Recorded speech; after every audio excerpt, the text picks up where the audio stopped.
अस्सलाम वालेकुम। आज पाकिस्तानियों के लिए और बिलखसूस कश्मीरियों के लिए एक अहम दिन था। काफ़ी दिनों से इंतज़ार था कि हमारे पाकिस्तान के वज़ीर-ए-आज़म इमरान खान साहब यूनाइटेड नेशन में किस तरह की तकरीर करेंगे और उन्होंने यकीनन सारे रिकॉर्ड जो थे वो बीट कर दिए। मेरे ख्याल से आज का दिन नहायत ही अहम था और इमरान खान साहब ने जिस तरह से इस्लामफोबिया के ऊपर, 9/11 के ऊपर, अफ़गानिस्तान के हवाले से, पाकिस्तान की इकॉनमी, करप्शन, सब चीज़ों के ऊपर एक इंटरनेशनल फोरम के ऊपर बात की, वो यकीनन खराज तहसीन के मुस्तहिक हैं। और कश्मीर के ऊपर जिस तरह से उन्होंने भारतीय हुकूमत और भारतीय हुकूमत के अज़ाइम और नरेंद्र मोदी को जैसे उन्होंने पूरी दुनिया को उनकी बैकग्राउंड बताई, हिटलर के नाम से उनको वहाँ पे खड़े होकर पुकारा। उन्होंने गुजरात में हज़ारों मुसलमानों को ज़िंदा जलाए जाने के ऊपर उन्होंने उनकी एग्जाम्पल दी, जबकि उनके RSS के हवाले से बताया कि इसका थीम क्या है, इसका मोटो क्या है। और मेरे ख्याल से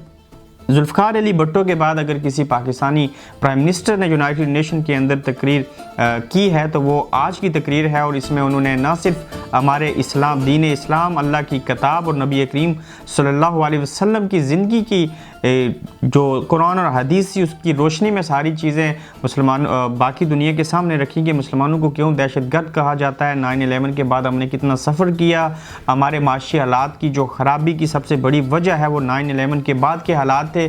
जबकि कश्मीर के हवाले से चौथा पॉइंट जो उनका था, जिसके ऊपर उन्होंने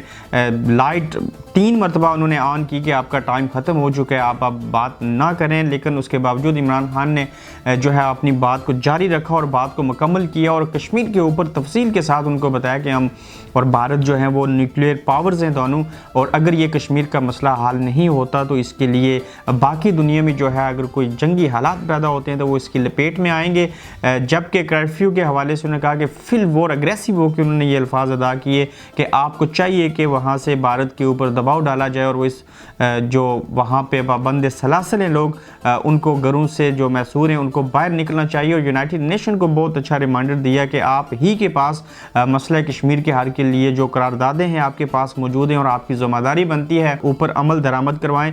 भले पाकिस्तान के माशी हालात इस हुकूमत के आने के बाद बहुत बदतर हैं, बहुत ख़राब हुए। अभी पाकिस्तान के अंदर सदारती निज़ाम हुकूमत की जानिब जो है वो कुछ चीज़ें बाज़गश्त जो है वो सुनाई दे रही है। उसके लिए देखना है कि क्या आज़ाद कश्मीर हुकूमत पहले ख़त्म होती है या पंजाब हुकूमत में कोई तब्दीली आती है तो फिर बात जो है वो सदारती निज़ाम हुकूमत की तरफ जाएगी। काफ़ी सारी चीज़ें लिंक हैं, लेकिन इंटरनेशनल फोरम के ऊपर ऐसी सिचुएशन में कश्मीर के मसले के ऊपर पाकिस्तान के हवाले से, बिलखसूस पूरी दुनिया के मुसलमानों के हवाले से जो इस्लामफोबिया था, जो इमरान खान साहब ने स्पीच दी, मेरे ख्याल से वो बहुत अच्छी है। यकीनन जो जिस भी जमात से लोग तल्लक रखते हैं इसमें इस चीज़ को, इससे बालाइताक होते हुए सबको इस आज का जो अमल किया उन्होंने उसको अप्रिशिएट करना चाहिए। सारी चीज़ें 100% कभी भी दुरुस्त नहीं हो सकती, लेकिन जिस एतमाद के साथ, जिस फ़्लो के साथ, जिस रिदम के साथ उन्होंने